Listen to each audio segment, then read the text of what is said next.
Bismillah ar-Rahman ar-Rahim. Assalamu alaikum wa rahmatullahi wa barakatuh. Greetings of the day. This is Dr. Sana Farid, and welcome you all to the XR Next, Shaping the Future of Healthcare with 5G and Internet of Medical Things, or the IoMT.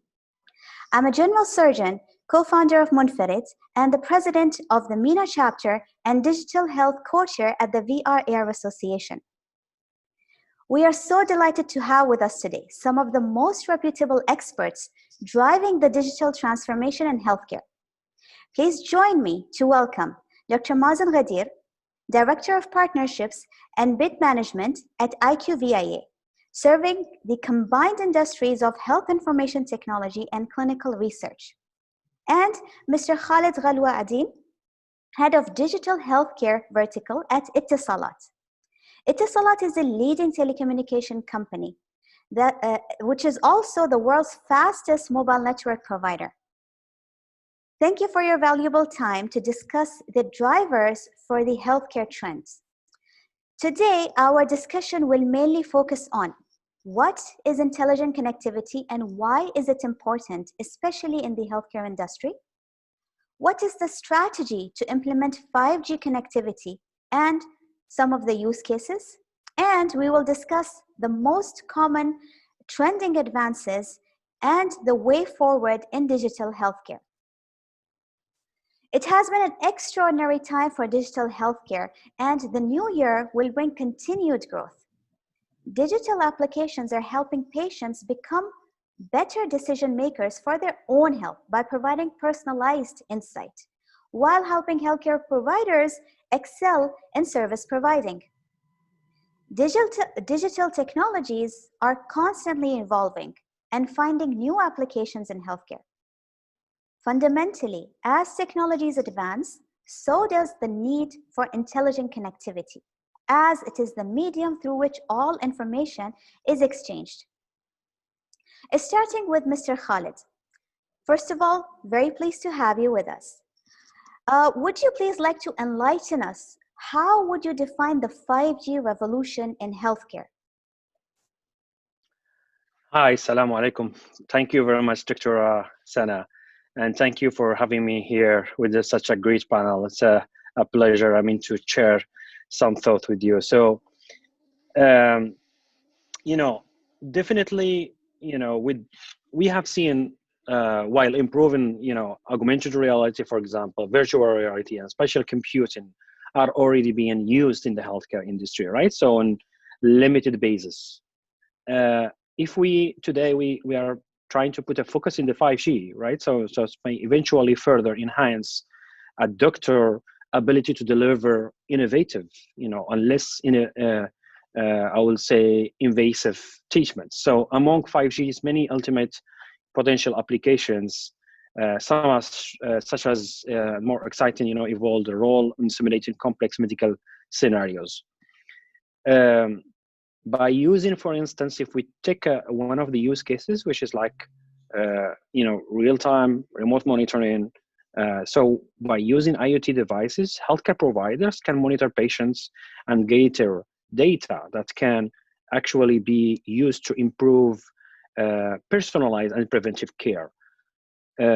We know that more or less there is like 86%, 80% or 85% of the doctors says that wearables, which are common type of remote monitoring, increase the patient engagement with their own health. Additionally, wearables are predicted to decrease the hospital costs and all of that. And that's why we have seen a lot of use cases around, the globes that's trying to push that. Despite the benefits, remote monitoring technology usage is limited by the capacity of network to handle the data. So slow network speeds and unreliable connections could mean the doctors are unable to get the real data, real-time data. They need to make quick healthcare decisions.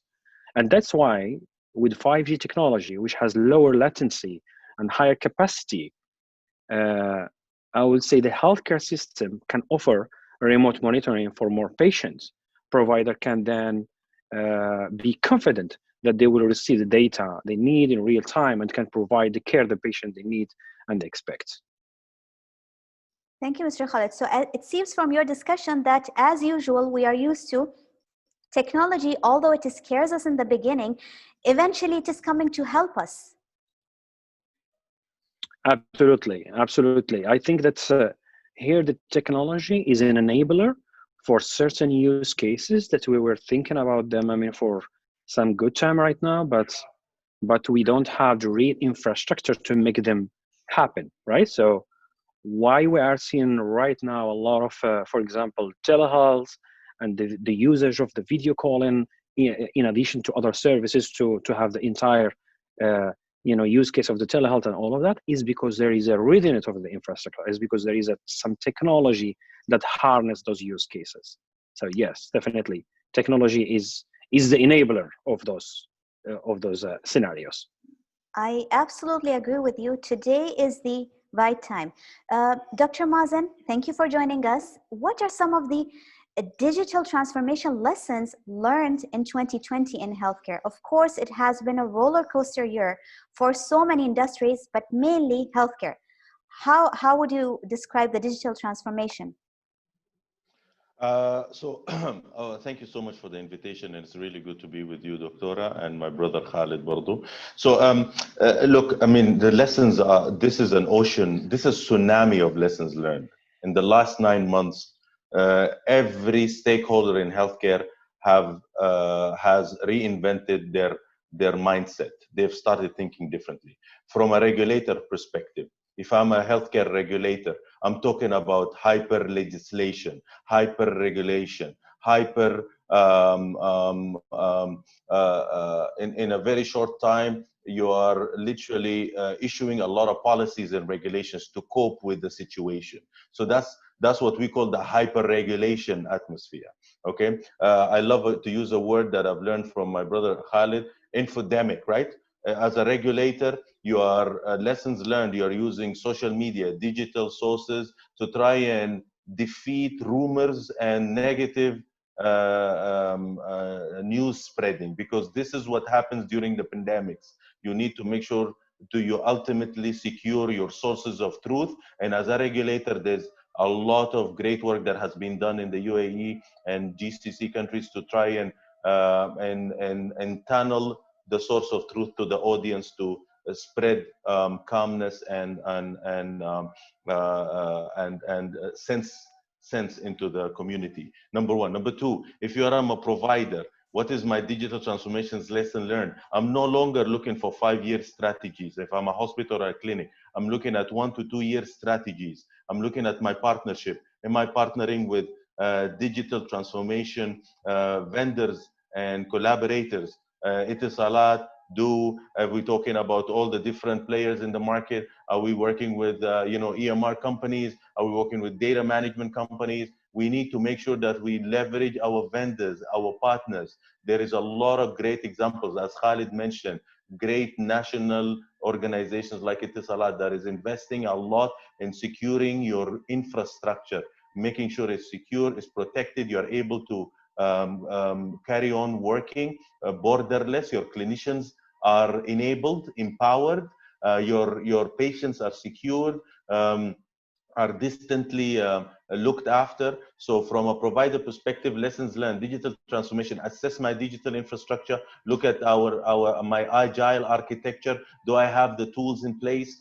Do I have the systems and whatnot? This is from a provider, hospitals and clinics. From an insurance perspective, an insurance payer perspective, do I have my backup plan? Do I have my contingency plan? How are we working in this ecosystem to make sure that the claims are submitted electronically and there's less fraud and waste and abuse? There's monitoring tools. Are we looking at what digital tools are we using to manage this? As a patient, which is the most important aspect, what are the lessons learned?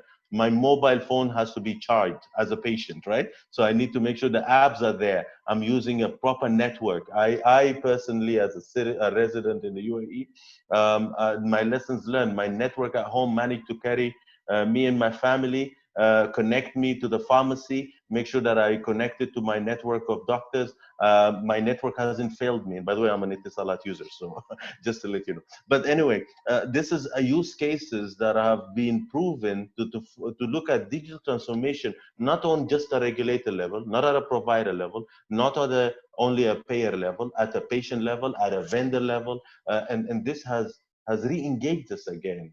Vendorship becomes partnership, and now everybody putting their heart and soul to use digital to leverage all the tools that we have in technology to get by, to win this battle in these circumstances.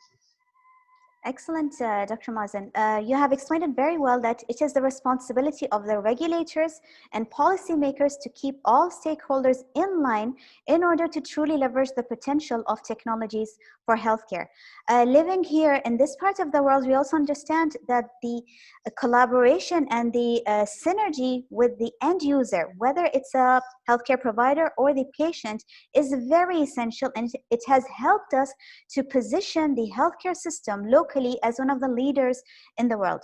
So my next question is, with the emergence, as Mr. Khalid also explained, the infrastructure is ready now. What does that mean for the end user? And I personally would define the end user as two people. One is the healthcare provider and the other is the patient. So how does this position them? Is this technology new for them? What is in it for them? And how it is encouraging them to believe in technology? Mr. Khalid? Yeah, great question. So, 5G is coming to your mobile carrier, its office and home is coming. The fifth generation of the mobile technology will improve the connectivity, coverage, and responsiveness of the wireless connection 5G. And that's an impact, a direct impact. If we look at we as a person and as a patient or as a citizens, right? So 5G will reduce 20 milliseconds of latency than the usual experience within 4G, right? Now, if we look at the healthcare provider, all our healthcare providers and clinics will be taking an advantage of that high speed, low latency network to improve the patient outcome and optimize their workflows. So another very important aspect is the medical technology like robotics, mobile devices, medical devices will benefit as well from a faster data transfer and analytics. So sometimes, there is a lot of use cases where we wait till there is a processing of the data during the night, and then tomorrow we have the analytics. So we are not going to need that anymore. We're going to have, powerful connectivity that will help to accelerate these use cases. So this increasing connectivity will come, of course, definitely with other impacts and other challenges, but the IT infrastructure and the IoT system will be strained, and the bandwidth will be spread across more and points and devices. And the ultimate goal is that we are looking for a better healthcare. So the 5G is bringing better experience to the patients, faster, access, higher quality, and all of that. So that it is as well providing, I will say, even a better experience where they are using all the applications of healthcare providers. We have seen a lot of initiatives on the governments right now, having unified electronic health record, having patient portal, having, people, they start to use a lot of application right now, and they are engaged with themselves, with their health, right? We start to use a lot of devices, wearables. We check our blood pressure. We check our how many steps I have done in a day. So people, they start to use that a lot, right? So all of that, it's going to be an advantage as well. So that's one point. And for healthcare provider, definitely there is an impact in mainly on the medical equipment, on data transfer, analytics, exchanging the data between the different healthcare providers. So yes, it has a clear impact that definitely will change drastically in our day to day. Excellent. So I really love what you said about that. Our ultimate goal is arriving at a better future for healthcare. I think that mainly can reflect in patient centricity and making patient more independent, even the elderly. For example, a very beautifully quoted about the robotics. And I believe, does this also mean with the arrival of the 5G, is that going to help us to finally live the reality of telemedicine, of remote care? Absolutely, that's a very good point. So uh, usually people they connect telemedicine with the video call, which is not. Telemedicine is beyond the video call, but yes, is an important piece. The video call will become more common place with providers and their patients. So you know these calls will enable higher quality video and audio. So if we have high speed in the bandwidth, definitely the quality of the video and audio is going to be better. Certain use cases will become even, I will say, possible. So just sharing an example. So if I want to share to my doctor, for example, I have a dermatitis. So if I have a very good quality of the video and I can transfer that image to the doctor, he will be able actually to have an initial diagnostic. And furthermore, give me some assessment or some guidance or recommendation either to go to see a doctor or put a cream or not a prescription but or it could be over the counter. But at the end, what I want to see is that definitely that's the 5G will help to make the telehealth better and better, and we will be using it more common places. I mean, in a more frequently use. So providers, on the other hand, will be able to collaborate and communicate with other physicians more efficiently. So they mean we will have as well, second opinion, not between the doctor and the patient, but we can have a collaborative discussions with other doctors using this technology to have a quick assessment, right? So again, it's another tool to collaborate for a better health quality. So that's what I want to point out. Yeah, amazing example. And you're absolutely right. This is the need of the hour with the increasing number of population in general. And I also think that this is a bridge that is going to help us eventually in the future to connect us to remote people who are probably in developing countries and who are still suffering from basic illnesses. Throughout the talk, you have described a number of technologies, wearables, robotics. So even off the shelf, we do see a lot of products coming into shape. My next question is that how can we as end users understand the standard devices? Is there any timeline or framework undergoing to study or for the standardization and interoperability? And what is the importance of the policy to drive the tools that are involved in the digital healthcare revolution? Dr. Mazin, would you like to share your thoughts? Sure, absolutely. So if you look at the trends at the moment, UAE, GCC, trends is definitely interoperability, a lot of health information exchange projects, making sure building the infrastructure for financial services integration platforms and transactional bus. The regulator is at the heart of it because most of the government direction is to create this connectivity. As my brother Khalid said, the 5G importance here is facilitating the data exchange, the actual the volume of data that can actually go through in this new connectivity era will put a lot of pressure on regulators to, number one, find a way to govern.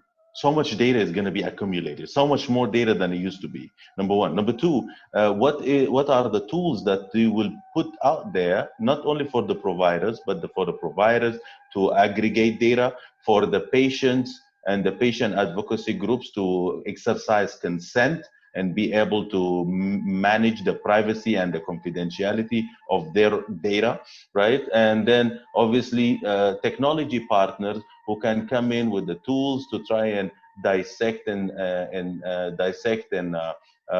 slice the data and literally move data science and now in a new concept which is called the decision science or wisdom science, right? And this is where the huge explosion will really happen when you have 5G implemented.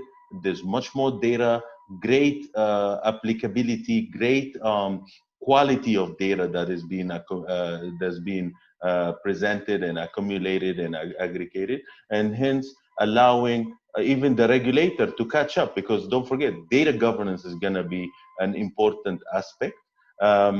Putting the tools to try and manage this humongous amount of data will be at the forefront. So again, the trends are very clear. Interoperability will open up the door. 5G will facilitate the size of the door that will open up, right? And then imagine the elephants of data that will be coming in through the door. And what you need to do, make sure that there is a policing layer, a regulator, governing the trafficking and the handling of such huge data, making sure the patient is involved, specifically being a smarter citizen, as you put it. Now the concept of enabling and moving patient-centric to a smarter citizen and enable them by consent management tools and abilities. Obviously, the utilization of greater technologies, VR and AR, telemedicine is going to be a lot more needed as we go through this. Big data and maybe ultra big data will actually become a huge need. So again, I think that there is multiple players in this equation. And I believe the standardization will be an absolute must, a regulation in terms of making sure that there is adherence. The data privacy and confidentiality will become a huge importance, and regulating the certification and accreditation of your providers, your payers, as they come into this ecosystem. Thank you, Dr. Mazin. Very greatly described that the patient, the doctors, we are just going to be moving into a very smart citizen world. As we are living the fourth industrial revolution, which is defined as the era of intelligence, 5G into healthcare and other immersive technologies are opening new doors. Mr. Khalid, in your opinion, we are literally living in revolutionary times for the healthcare industry. Yes, the regulators and the governments are doing amazing work, but I believe this is also opening new opportunities for enthusiastic, for people who have emerging ideas into healthcare, for fresh minds to offer some brilliant ideas to transform the world. What, in your opinion, could be some of the interesting areas for future startups and enthusiasts? Yeah, so, regarding, so there is definitely, when there is a new technology, there is always a window or a new door that open up, to apply that certain technology, in the field, so in a specific industry. We know that there are two, I think it was one of the quotes that Dr. His Excellency, the Undersecretary of Ministry of Health, he mentioned it's in one of the talks that's with Dr. Mazin we attended. He say we always gonna need two things, right? So one is the healthcare and the second is the food, right? So why not to invest and actually to create new startups, a new venture using this technology for a better health, right? We always gonna see that it's always for a better health and for a patient that's what we are looking for. So using for instance, there is definitely a lot of use cases that are still yet to explore using the 5G in the healthcare industry. So, so far, let's just think about just a simple use case. Imagine that you are talking with a doctor. We're saying that a telehealth, it's one of the revolutionary technology that is popping up and it is here to stay. I'm not going to talk about the telehealth, but I'm going to talk about additional things that will help. Imagine that sometimes very soon, while your doctor is doing a virtual visit with you or as a patient, he's downloading, for example, an MRI in seconds, right? And Right. just he doesn't very quickly. So what will be the impact of doing that?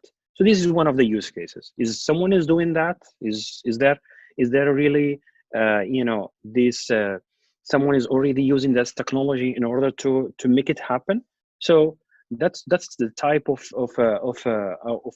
use cases we're gonna be seeing, or we're gonna see a lot of uh, you know there is a big window for startups actually to use this technology to improve other use cases that we have been using for a long time. We are not going to be talking again about using a clinical station or an EMR and to see the clinical documents of a patient and waiting till the x-ray is downloaded or all of that. We need to have we need to have a new ideas to bring all of these silos very quickly, bring in the data in the front of the clinician in order to provide a better quality of care.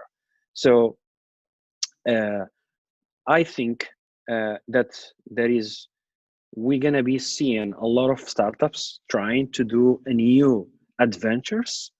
We already see that the telcos operator, and I'm representing an Etisalat today, is looking of what are the use cases that we can do with the 5G in the healthcare, and who are the players that they already start to do some experiments, or that they have started to do some work. We are already doing that, so we want to catch up those startups and new ventures that they have. That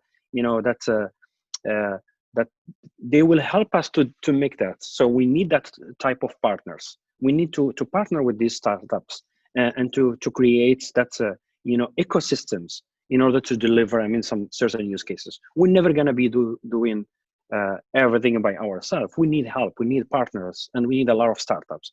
So I think that there is a revolutionary moment that is going to come once the 5G is launched officially in everywhere. And we're going to be seeing a lot of startups doing use cases, dedicated use cases to improve existing cases. Indeed, some great case studies that Etisalat is currently looking into, and definitely is going to be proven very beneficiary for the, as usual, our end goal is the benefit of the patient. So as we have learned, your major talk today was about basically 5G is helping us, along with digital technologies, artificial intelligence, immersive technologies, is helping us eliminate the major challenges that were there in the healthcare system. One of the most common complaints that you would hear from every patient is the waiting time. You are waiting for a long time for your consultant, you're waiting for a long time for your reports, for your x-rays, for your imaging. So I believe that from your description, I understand that all of that time is going to be reduced significantly. It is going to give information faster and help us to treat patients faster and move on to doing better things. Absolutely, yeah. So that's the key element of it. Absolutely. Yeah. Just by you explaining the opportunities out of it, I remember that also one of the major important case studies globally this year was that UAE became the world's first provider for immersive virtual reality-based medical training to train non-critical care providers to use ventilators efficiently. So what happened during the COVID-19 is that there was a surge of providing ventilators to countries that need them, but operating on a ventilator is not everybody's specialty. It's an extremely complicated machine. So what a group of passionate startups that delivered in UAE is that they developed the complete training to be available remotely for anybody. So the difference between using a ventilator can very well be the difference between saving or losing a life. Dr. Mazin, where do you see the future of healthcare and digital technologies in the coming 2 to 5 years? So let me start with the 2 year, because I think no longer do we, only think just for 5 years. So 2 year immediate quick wins. I would start with, first of all, the concepts of hyper automation, citizen develop concepts coming in, where you are able to break the barriers between the different healthcare groups. So definitely we will live the what we call the healthcare coordination or the integrated care model. And this is what the pandemic has taught us. Immediately push out your services to the citizens and the residents. Immediately digitize, because now if you're not digitized, you're not able to survive, right? There is no, as they say, there is no romance without finance. There is no survivability and resilience without digitization. So that's important to know, right?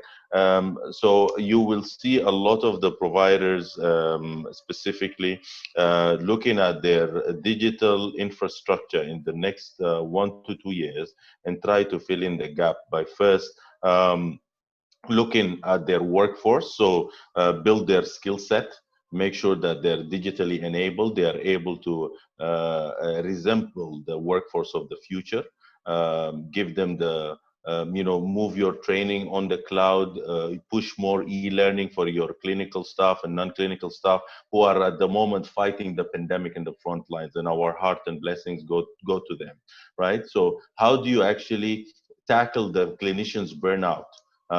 As you are trying to build sustainability, you use digital infrastructure to preserve your work staff, your workforce. That's number one in any healthcare provider, as well as in the minds of all the healthcare regulators, right? Number two, how do you reach out? How do you involve the citizens and the residents? Now, the patients have to be part of you. How do you actually keep engaging them even from a distance, right? How do you preserve the cleanliness and sanitization of your facilities and make sure that infection is reduced and controlled? Because now every single provider is going to think about public health. So public health, pandemic management, outbreaks, and the use of digital surveillance, right? Connectivity. How are they connected to the national surveillance platform? Are they able to transmit data? Are they able to download data? Are they connected in some sort of an information gateway with the regulators? Because surviving pandemics will be reliant on your digital infrastructure and accessibility to data back and forth.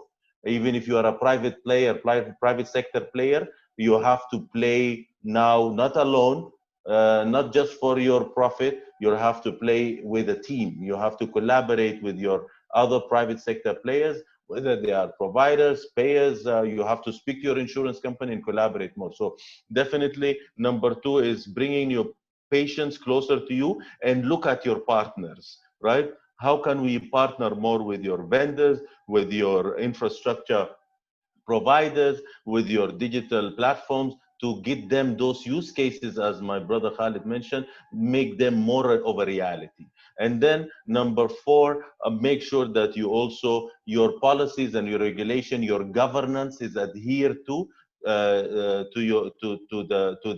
the national level regulation when it comes to data. So these are the four major aspects that I see a 2-year program or a 2-year strategy will consist of. From a 5-year perspective, pushing the envelope. If you can survive your 2-year, definitely your 5-year expansion plan is to make sure that you expand the skill set of your workforce, make sure that you preserve, you implement a more resilient and more sustainable digital workforce enabled criteria or population within your hospital environment, within your regulated environment. You have a data platform that you are able to use dashboards, you are able to use analytics to predict and forecast and make sure that you are well connected. You are connected within your health information exchange platforms. You are within the ecosystem, digitally connected. Your e-claim platforms are all connected because it's staying alone is the worst thing that you will do if you are to tackle any future pandemics. And then number three, closer to your citizens and residents. You are much more, closer to the smartest citizen. You are much more enabled. Perhaps you've implemented consent management. You're bringing in portals into your platforms. You're making sure that you're optimizing on that. So 2 to 5 years, 2 years is priority. And if you work hard for your 2 years, you will survive your 5 years. Thank you, Dr. Mazin. As a leading telecommunications company at Etisalat, Mr. Khalid, what is your vision for the digitization of the healthcare in the near future? Well, so our vision is we want to help. We believe that everyone has to have an access to the healthcare, and we need to improve a lot of use cases yet to be right. We still have a lot of work to do for our community, and definitely our vision is that we believe in the not in connectivity but connected healthcare. So we want to have a more connected healthcare. That means that we want to bring, for example, that to patients that are in remote areas or patients that they don't have easy access to facilitate that to them. Okay, this is number one. The second, we want to support the governments and enterprises in their initiatives, which they are doing actually an amazing job of creating like unified medical record. We have seen right now the initiative of Malafi in Abu Dhabi, and now we are seeing another one in Dubai with Nabid and all of that. Okay, the largest healthcare provider, they can sustain themselves and they can increase actually, they can connect and they can definitely will bring the benefit to the ultimatum, which is the patient. But we need to help to increase the adoption of these initiatives. That's what where we're gonna be playing as a Etisalat digital healthcare. We want to increase the adoption of largest initiatives of the governments like Nabil and Malafi. How? Creating solutions for smaller clinics, for smaller hospitals that they cannot afford to have a largest EMR and all of that. This is another two. Number three, the telehealth is here to stay, but we need to improve the telehealth. We don't want what we are seeing right now. We want to go to another level to increase, the video calling quality. We want to increase the speed of downloading the data to the clinician in order to provide a better healthcare to their patients. So this is another focus. And the third, Etisalat as a company, we have a certain expertise of increasing adoption of any type of technology, mobiles or wherever, right? So we have that reachability because it's a trusted company. So we want to use that actually to increase the adoption of healthcare solutions. We want to put more solutions in order to improve that. So our vision is we want to transform the hospital to be smarter. Then we want to go to connected health, which I explained before. And the last one is to improve the population health by use cases such as remote monitoring, such as preventive care, and so on and so forth. So this is our vision for healthcare. Excellent. Thank you to both of our panelists. It was such an enlightening talk and very positive to understand about the way forward in healthcare. It's definitely very positive, and we're looking forward to a more connected and a more patient-focused future. Big thanks to our esteemed panelists once again, Dr. Mazin Gadir, Director of Partnerships at IQVIA, and Mr. Khalid Ghaloua Adine, Head of Digital Healthcare from Etisalat. Thank you very much. Thank you very much, Dr. Hassan. Thank you very much. Pleasure to share with you the panel, Dr. Mazin, as usual. Thank you so much. Thank you, Khalid. Thank you, Dr. Hassan. A pleasure is all mine.